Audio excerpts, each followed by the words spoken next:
Hello friends, સ્વાગત છે તમારું મારી યુટ્યુબ ચેનલ જ્યોત્સનાસ ફ્યુઝન રેસિપીમાં।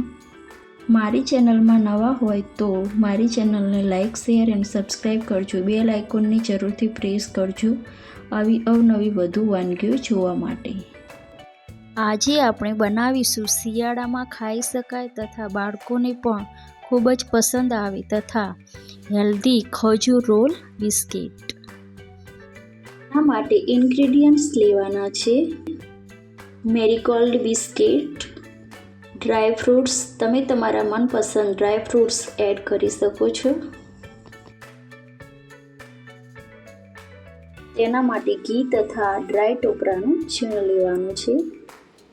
ખજૂર રોલ બિસ્કિટ ખાવામાં ખૂબ જ ટેસ્ટી લાગે છે।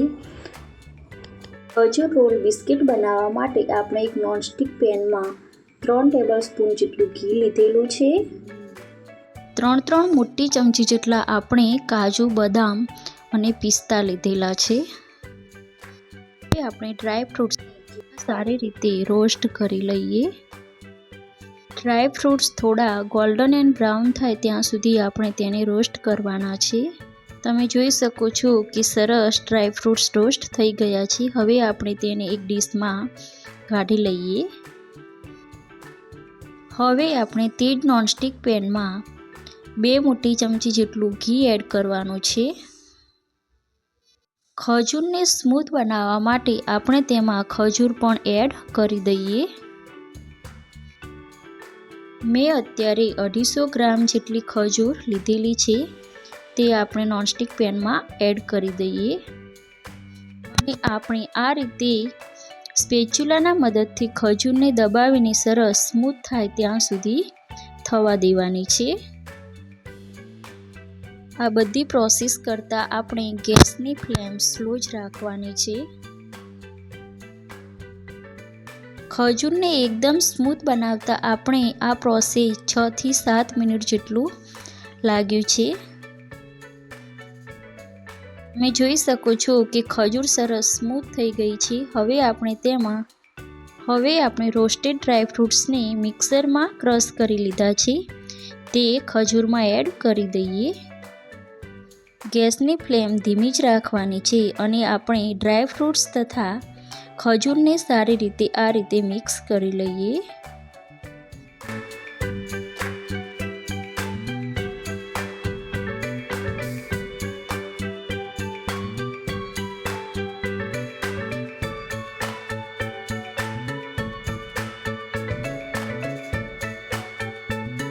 તમે જોઈ શકો છો કે ખજૂર અને ડ્રાય ફ્રૂટ સારી રીતે સરસ મિક્સ થઈ ગયા છે।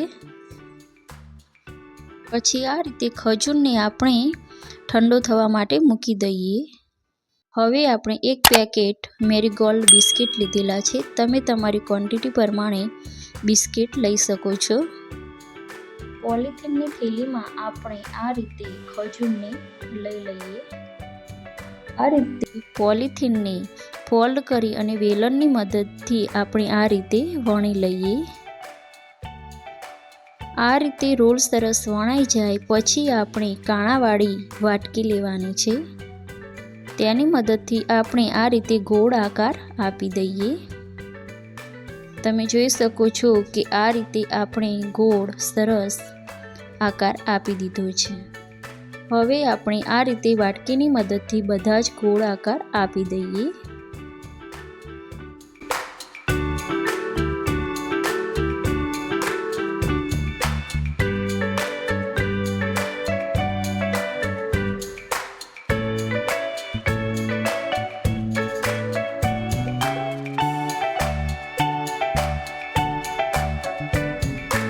હવે જેટલો રોલ બાકી રહે છે તે પણ આ રીતે આપણે વેલણની મદદથી વણી લઈએ।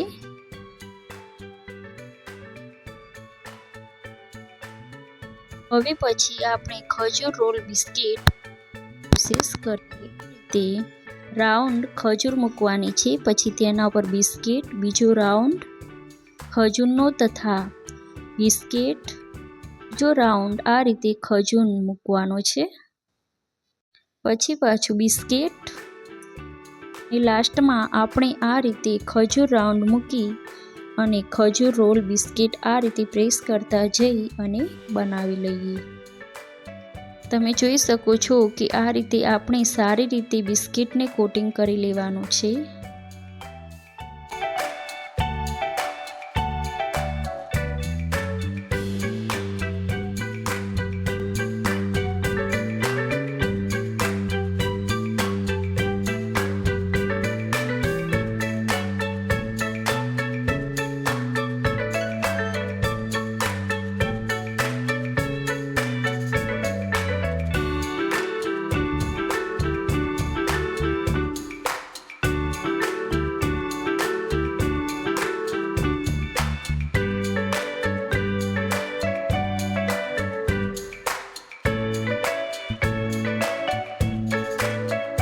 આ રીતે બધા જ ખજૂર રોલ બિસ્કિટ બની જાય પછી આપણે ડ્રાય ટોપરાના છીણને એક ડીશમાં લઈ લઈએ. હવે આપણે ખજૂર રોલ બિસ્કિટને આ રીતે સૂકા કોપરાના છીણમાં કોટિંગ કરી લઈએ.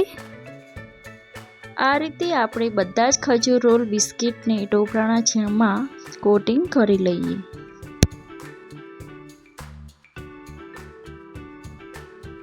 હવે આપણે આ રીતે ખજૂર રોલને ચપ્પુની મદદથી સારી રીતે વચ્ચેના ભાગથી જ કાપા પાડી લઈએ. તમે જોઈ શકો છો કે આ રીતે ખજૂર રોલ બિસ્કિટ ખૂબ જ સરસ લુક આપે છે. બધા જ ખજૂર રોલ બિસ્કિટને આપણે આ રીતે ચપ્પુની મદદથી કટ કરી લઈએ. બાળકોને જોતાં જ ખાવાનું મન થઈ જાય તેવો સરસ લુક આપે તેવો ખજૂર રોલ બિસ્કિટ બનીને રેડી થઈ ગયો છે. તો ચાલો આપણે સર્વિંગ પ્લેટમાં લઈ લઈએ.